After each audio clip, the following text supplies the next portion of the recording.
میرا نام لیفٹیننٹ خلیل ہے اور مجھے 1990 میں پاکستان آرمی میں کمیشن ملا تھا۔ میں نے 30 اگست 1991 کو نیزا پیر سیکٹر میں موہری آپریشن کے دوران 650 مجاہد بٹالین میں خدمات انجام دیں۔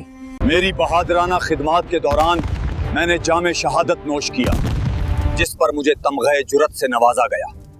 اگست 1991 نیزا پیر سیکٹر، لائن آف کنٹرول۔ یہ 1991 کی وہ سیاہ راتیں تھیں جب ہواؤں میں ایک عجیب سناٹا تھا، جب پہاڑ بھی خاموش تھے اور نیزا پیر کی وادیاں کسی آنے والے طوفان کا انتظار کر رہی تھیں۔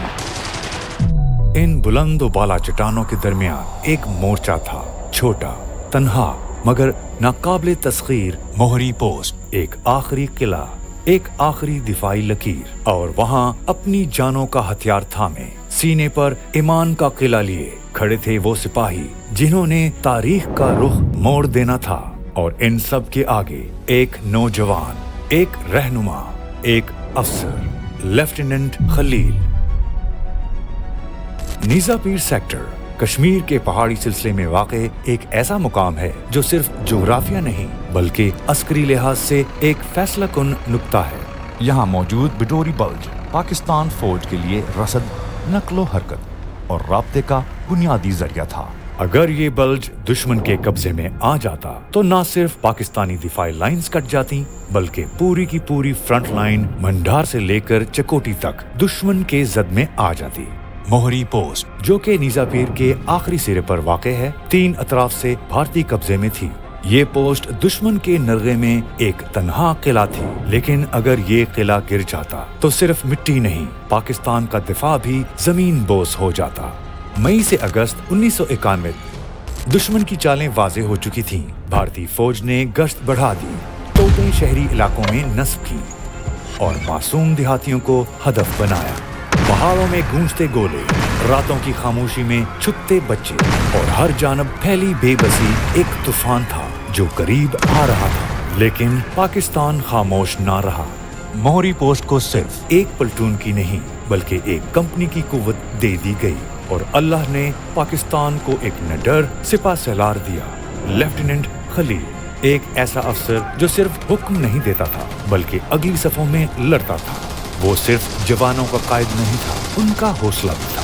26 اگست دوپہر کے بعد دشمن نے اپنے پہلے بڑے حملے کا آغاز کیا۔ 19 پنجاب ریجیمنٹ آرٹلری، مارٹر اور راکٹ لانچرز کے ساتھ حملہ آور ہوئی۔ زمین لرزنے لگی، آسمان دھواں دھواں ہو گیا، مگر موہری پوسٹ کا 1 انچ بھی پیچھے نہ ہٹا۔ لیفٹیننٹ خلیل، جو خود اگلی خندق میں موجود تھا، اپنے جوانوں کو مسلسل حوصلہ دیتا رہا۔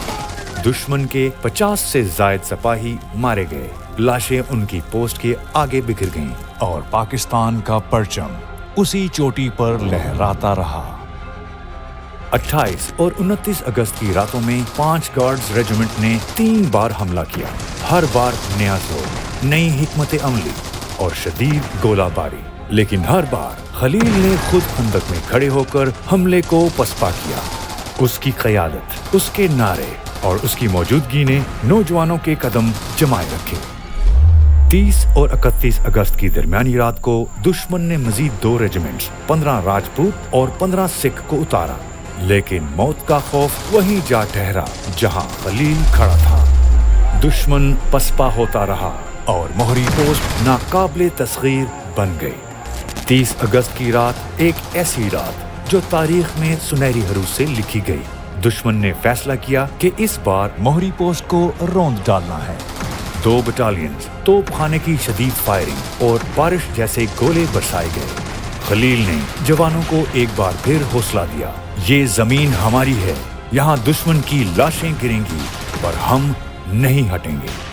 گولیاں ختم ہو گئیں، بارود ختم ہوا، لیکن خلیل کا حوصلہ نہ ٹوٹا۔ صبح 7 بجے تک اس نے دشمن کو روکے رکھا۔ جب آخر میں بندوق خاموش ہوئی تو خلیل نے مٹی اور پتھر اٹھائے، وہی پتھر جو دشمن کی بندوق سے زیادہ مضبوط نکلے۔ دشمن کا ایک سپاہی جب قریب پہنچا تو خلیل کے ماتھے پر گولی لگی، وہ زمین پر گرا۔ لیکن آج بھی تاریخ گواہ ہے، وہ جھکا نہیں، شہادت کے بعد بھی